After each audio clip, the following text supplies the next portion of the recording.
ദേഷ്യം വളരെ കൂടുതലായിരിക്കും.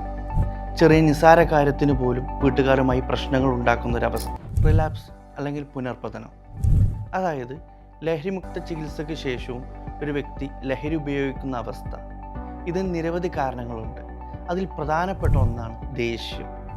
നമുക്കെല്ലാവർക്കും ഉള്ളൊരു വികാരം തന്നെയാണ് ദേഷ്യം. പക്ഷേ ഈ ലഹരി ഉപയോഗിക്കുന്ന വ്യക്തികളിൽ ദേഷ്യം വളരെ കൂടുതലായിരിക്കും.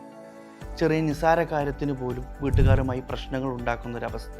ഉദാഹരണം, ഒരു വ്യക്തി ലഹരിമുക്ത ചികിത്സയ്ക്ക് ശേഷം നന്നായി ജീവിക്കുന്ന സമയത്ത് അവൻ ആവശ്യപ്പെട്ട ഒരു കാര്യം വീട്ടുകാർക്ക് നടത്തി കൊടുക്കാൻ സാധിക്കാതെ വരികയും അതുമൂലം അവനക്ക് ദേഷ്യവും വാശിയും കൂടുന്ന സമയത്ത് അവരിൽ അതുവരെ ഉണ്ടായിരുന്ന ആ ബന്ധത്തിന് വിള്ളൽ വരികയും അവൻ വീണ്ടും പഴയ ജീവിതശൈലിയിലോട്ട് പോകാനുള്ള സാധ്യത മുന്നിൽ കാണുന്നു.